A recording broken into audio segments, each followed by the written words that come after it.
Right, we are going to wait a couple of minutes and get some people on here. And then we're going to see what everyone's up to, what everyone has to say. How's everyone doing tonight? Or today, wherever you are.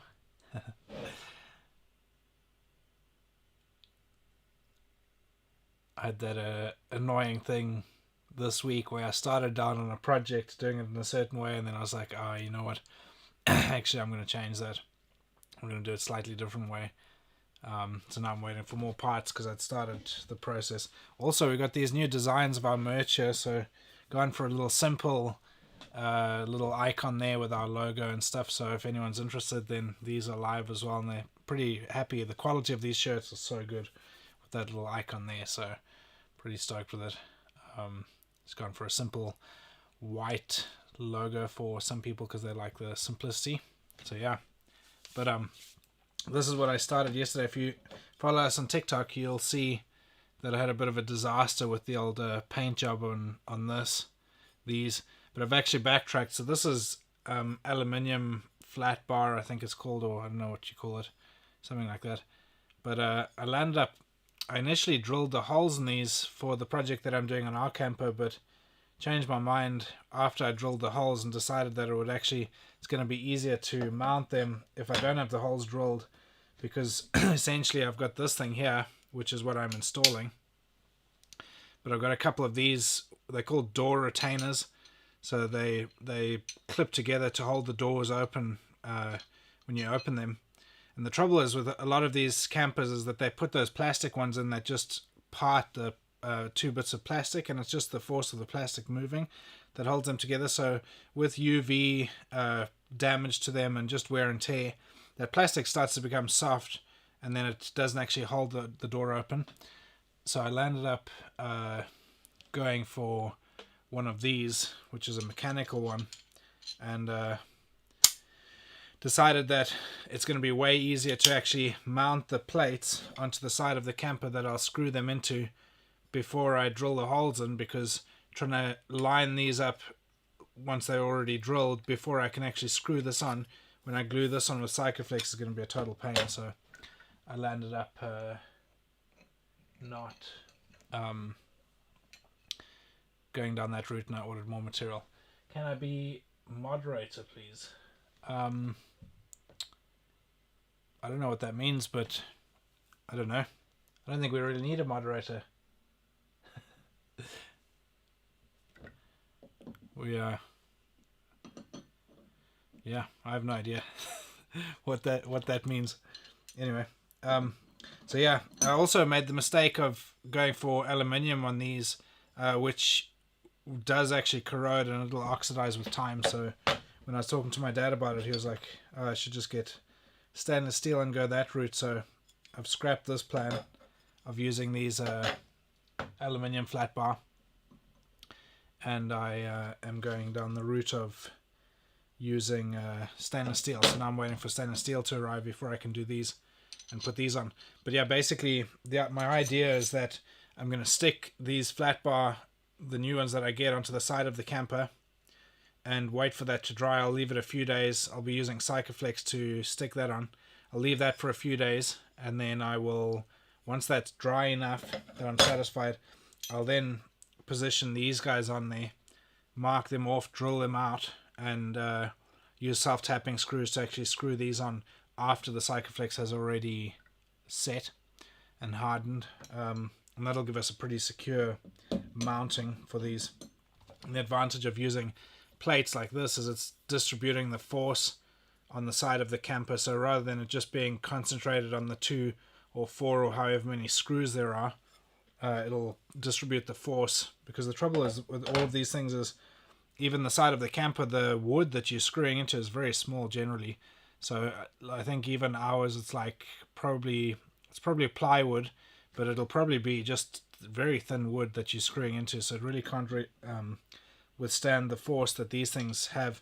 And it's the number of times where we've opened that camper door and it's absolutely the wind is so strong here in Ireland that it feels like it's going to pull the door off the hinges. So I wanted a decent retainer, because the ones that are on there just aren't doing a good job. They're not holding the door open when we are in strong wind, so I'm going to get those on there. I've got 2 of them, one for the garage door on the camper and then one for the main door, so I'll get that on in the next week or so. And the other thing I'm doing is I'm busy, I'm going to be drilling a 6.5 centimeter 65 millimeter hole in the side of our camper, which is a little bit daunting, the idea of drilling a huge hole. But yeah, we're going to mount one of these external showers, and never used one of these, but they're very highly reviewed and regarded these days. This is the Bullfinch, I don't know what model, but it's a pretty popular external shower for campers and vans and stuff. But the main thing that it makes it popular is you just drill this basic 65 millimeter hole in the side mounted. It's got rubber here, but I'll probably Sikaflex that anyway, just to I want it really well sealed. They give you little rubber washers as well for your screw holes here to make sure that you so it seals nicely and you don't get water inside your van. But pretty happy with the design of it and that, and it uses the very common fixtures on here made by Whale. I've seen some guys online when I've been looking at videos and stuff, I've seen some guys that actually push the pipe over these things and actually put their Jubilee clips onto these. I've ordered the proper fixtures, the proper Whale fixtures that have some sort of thing that seals into these grooves that are just here. I don't know if you can see that in the camera there. It's got 2 little grooves, so there's these fixtures that go on. They obviously slot in and click into those, and then you put your pipe onto there with a Jubilee clip. So I've ordered some of those fixtures, so I'll just try them and just see what they look like. It's one of the things that I dislike the most about campers is anything related to water, because inevitably it lands up leaking or something, and then you land up with damage in there, especially in an area like the back of our camper where all of the piping and everything's going to be inside the cavity and like hidden, so it's, if we do happen to get a leak or something, it's not going to be easy to look at. So I'll do a live when I'm actually installing it. I'll probably install it tomorrow, I think. See if I can fit it in, but I've taken everything apart, so I'm plumbing it in. But yeah, this I'm really happy with this. So you basically get your external shower with the tap attached to it, and then once this is installed, you then just slot in your shower into the mixer. It just clicks in, and then as soon as you start turning it, obviously when it goes all the way that way to the right, it says off over there on the cold, but then it's just your basic mixer, just a standard design. You can mix it hot and cold, etc. And then when you pull it out, it obviously seals in there. It's got some sort of mechanism in there, and then when that closes down, then you've got a really neat little job. I just like it. Looks like an easy install, just drilling a simple round 65 mil hole through the side of the camper, which is what attracted me to this particular external shower. So I'm going to be installing that. I'll probably do a live on TikTok while I'm doing that. I probably won't be able to engage that much on the live just because I'll actually be busy working on it, so I won't be looking at the phone all the time, but it could be interesting for people if we just have the live rolling there. But yeah, we're pretty keen on that. I think it'll be helpful to wash the dog off and stuff like that when we go places, and also if we go to the beach or something with the kids, we can wash feet and all that sort of good stuff. So yeah.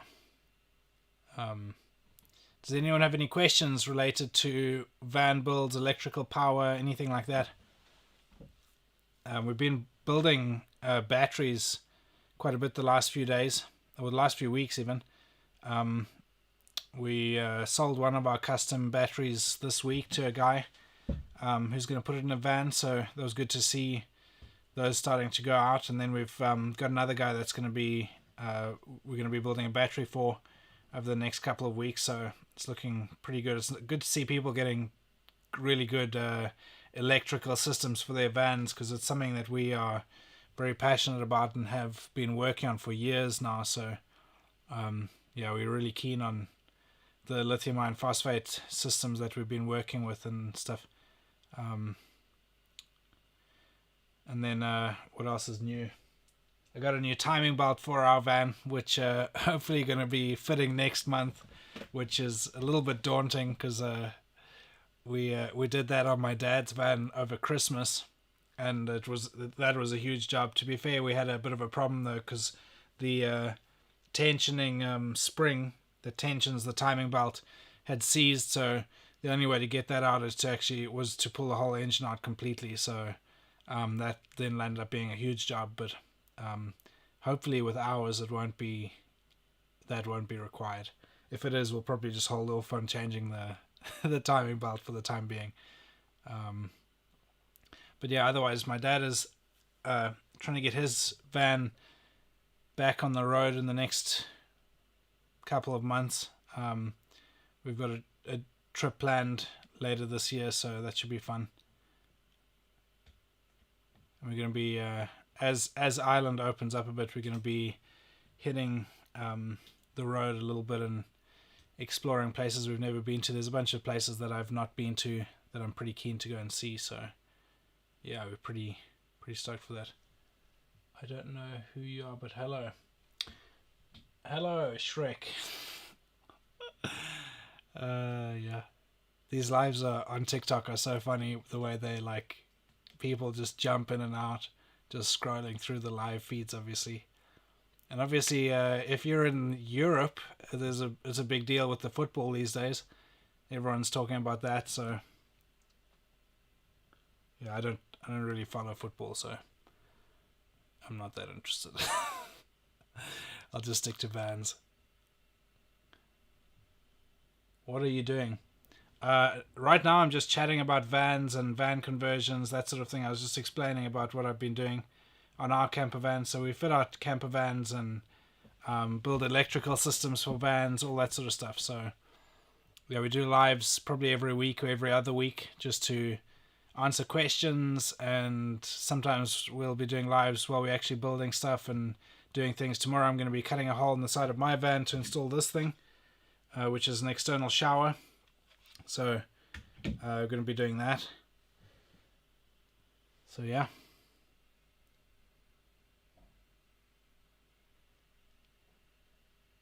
What's happening?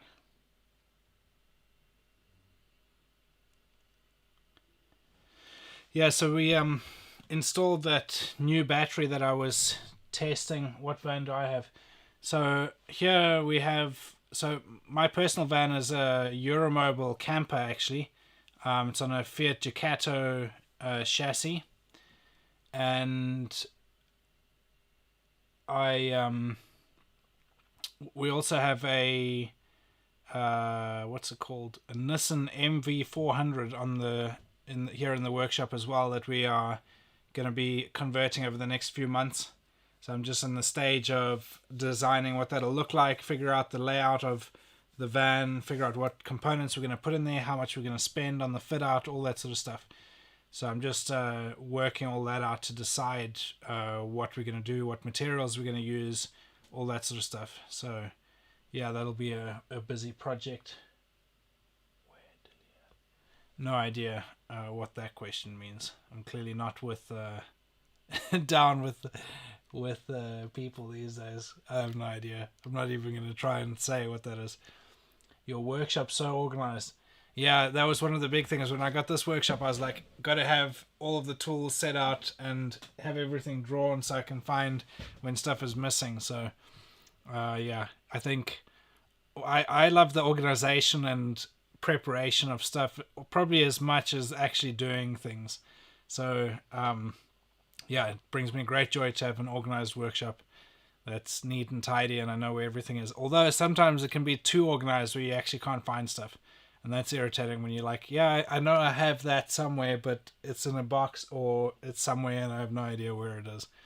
So yeah, it's the same with going away and going on trips and campers and things like that. I enjoy the prep and doing stuff on vans and stuff almost as much as actually going away. So yeah. What is that?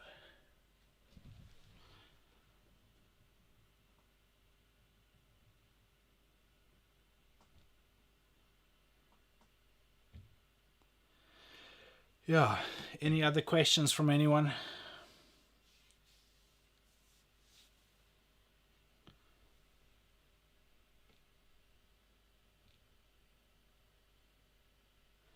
packing for a trip is cool when you get everything to fit perfectly.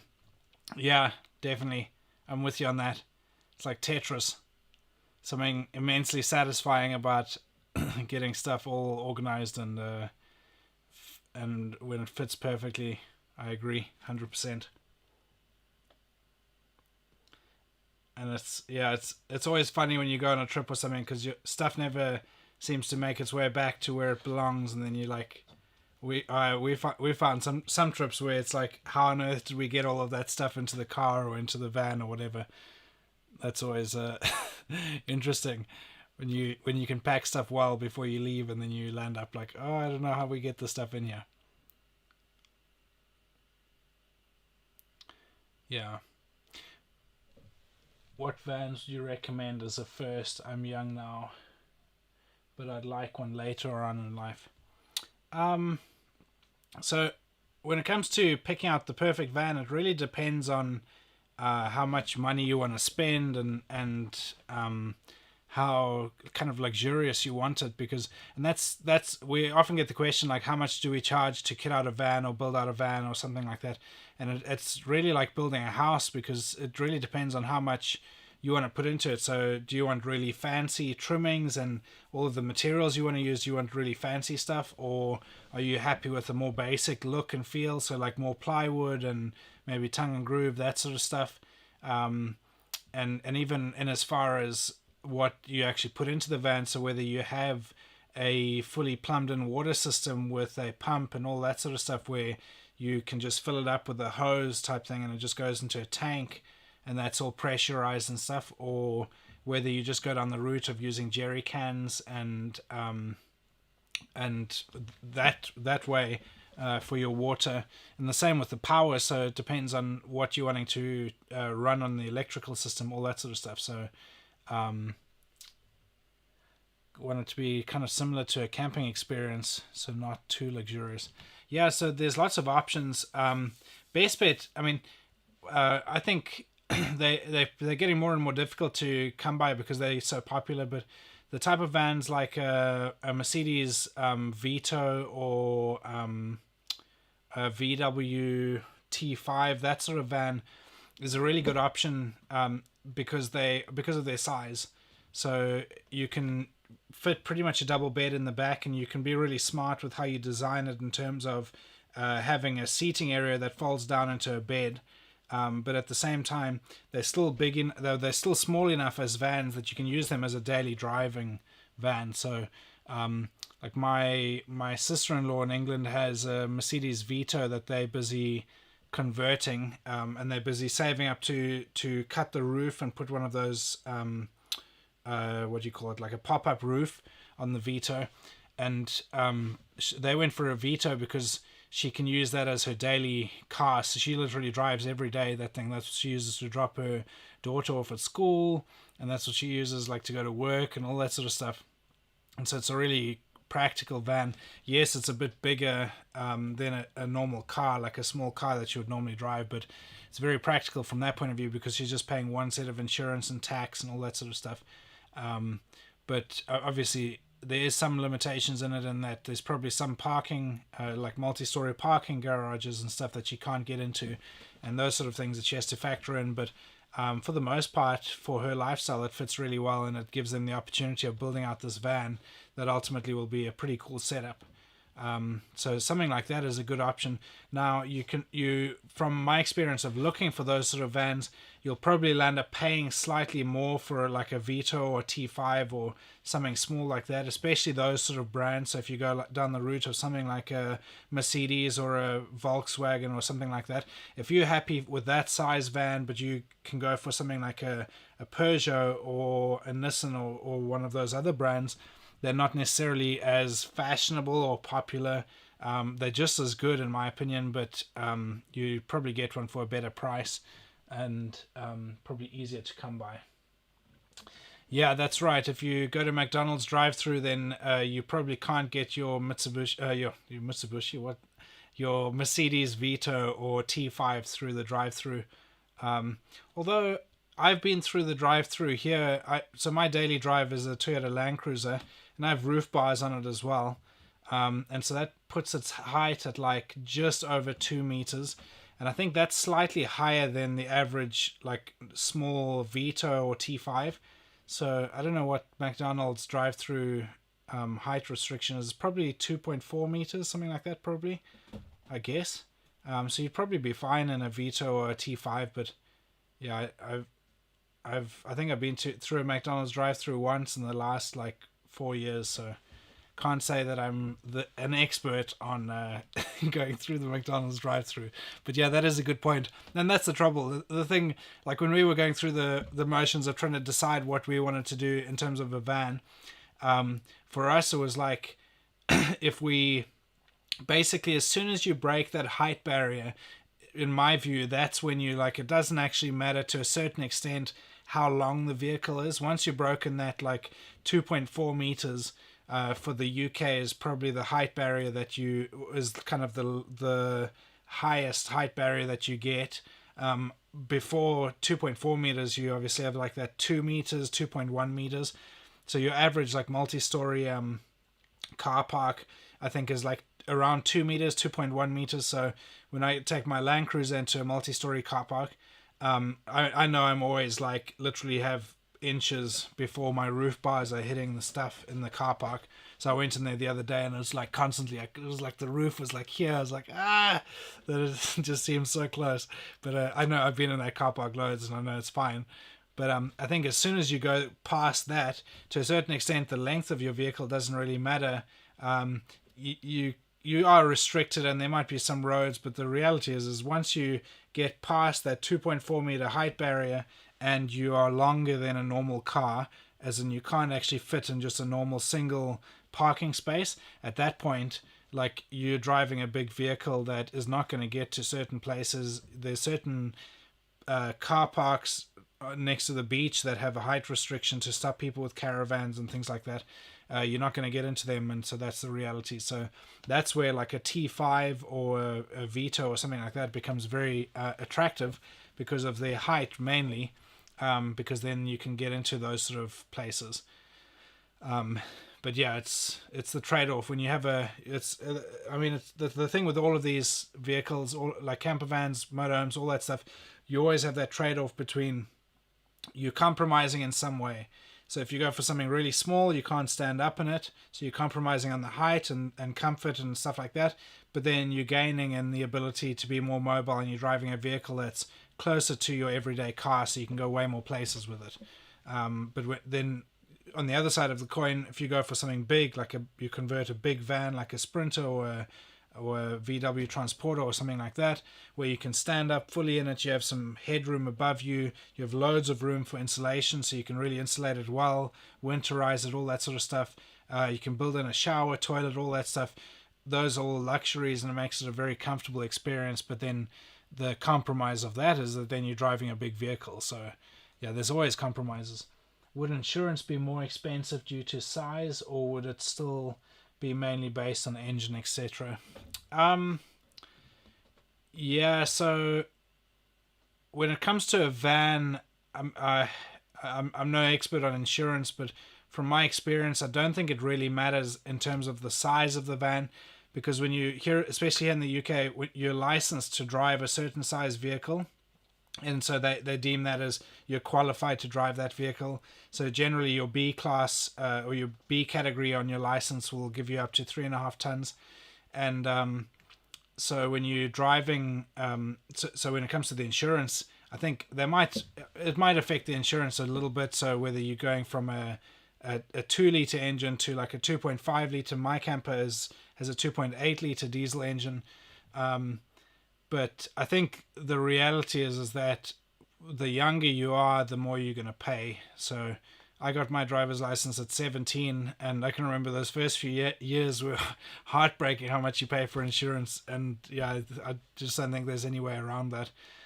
Once you get into your mid to late 20s, it really doesn't matter what size of the engine it is and what the vehicle is, as long as it's not like a sports car or something. But in terms of a van, you'll end up paying very little. And like right now for my van, I'm 30, and my insurance on my van's like £350 or something, because I have over 5 years no claims. So Yeah, unfortunately in the UK it's really an age game.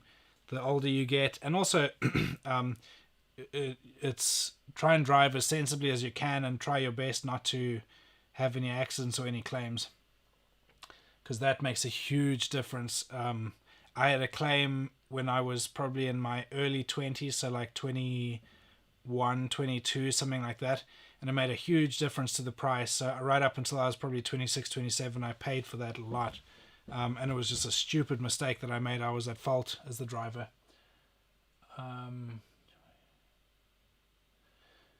Yeah, that's your best bet for if you're younger, probably to try and get insurance through something like the army or through work or something like that. But yeah, definitely if you are in your situation as you're 18, awesome. Yeah, no, I would definitely look for something like a Vito or a T5. Peugeot make a good version, like small van like that. I'm trying to think what the others are called. I can't remember what they're called. But any of those small vans would make an awesome camper. And there's loads of, I mean, the big thing with all of those self conversions like that, the important thing is to be really smart with how you use the space. So use the space as best you can. So plan a really good bed system that folds up and down, so you have a table type thing.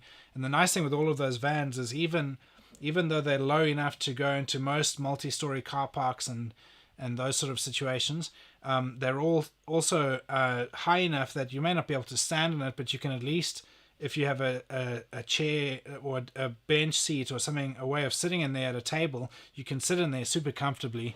And then if you wanted to build like some sort of stealth camper where you don't put windows in, or you just put a couple of windows in and tint them and stuff like that, then you could make a really good rig with that. The one thing in terms of insurance, though, to bear in mind is that when you convert a van's categorization by the DVLA is based on how many windows are in the back of it. So that determines whether it's a camper or however they categorize it. So I know a lot of people have converted vans and then they've tried to recategorize the vehicle as a, what do they call it, a motor caravan, I think is what the DVLA call, like a camper van.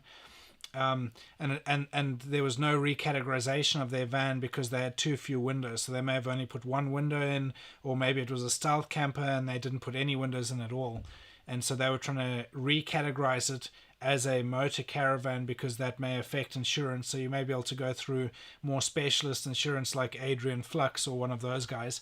But if you don't have the right number of windows or the sizing of the windows and things like that, I mean, the DVLA, I know that it's a little bit of a funny one when you go to actually recategorize a vehicle once you've converted it, because sometimes they just don't change anything and sometimes they do.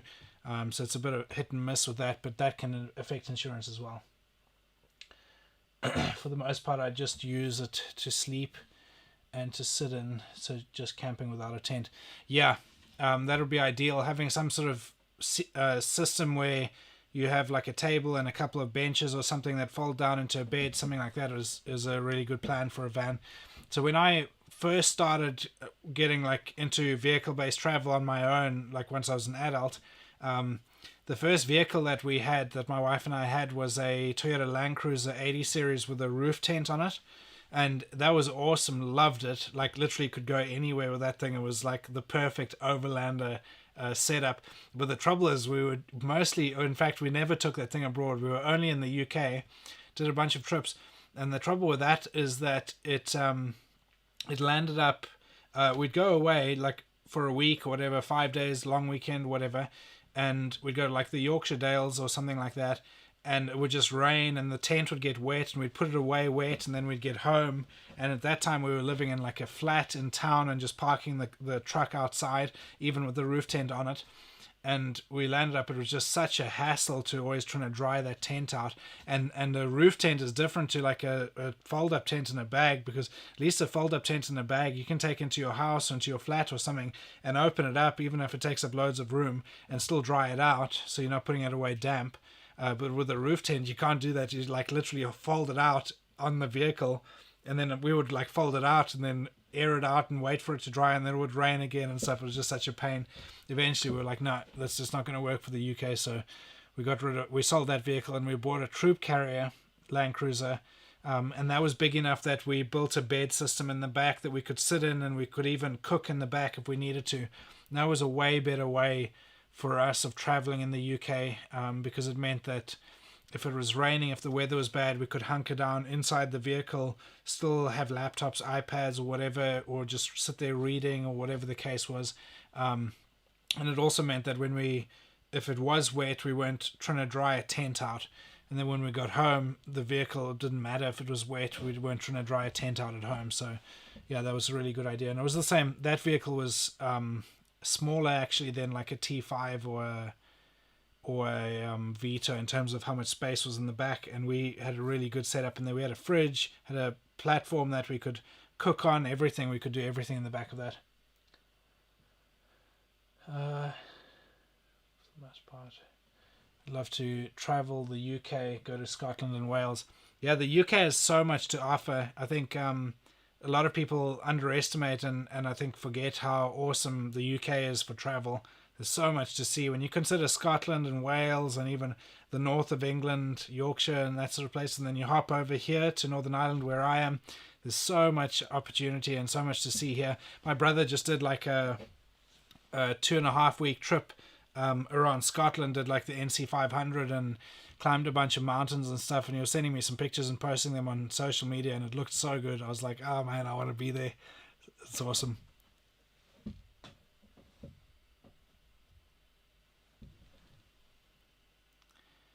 What time are we on there? 32 minutes. Wow, time has flown. Just see. Any other questions from anyone? Hey, I'm not sure how you pronounce your name. Zaius. I'm not sure if I got that right. But send me a DM because I want to send you some of our merch. I'll send you the link, and then you can just pick anything on there and send us your address, and we'll get that out to you. So we're trying to do that on these lives. So anyone that's chatted lots or asked questions, or basically if we've interacted with someone and it's been a lot of fun, then I want to send you some merch. So send me a DM if you're interested. Completely free. It's on us. But yeah, I think we're going to call it there, guys. We're going to wrap this live up. So thanks everyone for tuning in. This has been a lot of fun. I've enjoyed it. I'll probably go live on TikTok when I'm putting this into my van tomorrow. So you can watch me live drill a hole in the side of the van, and I'll keep you posted on how that goes. And we'll make a video of it and put it on YouTube as well. So for our guys on YouTube that are interested in seeing that, yeah, thanks. I enjoyed talking to you too. But yeah, thanks everyone for watching, and we'll see you in the next live. We'll speak to you tomorrow probably, no doubt. But yeah, thanks everyone. Have a good one.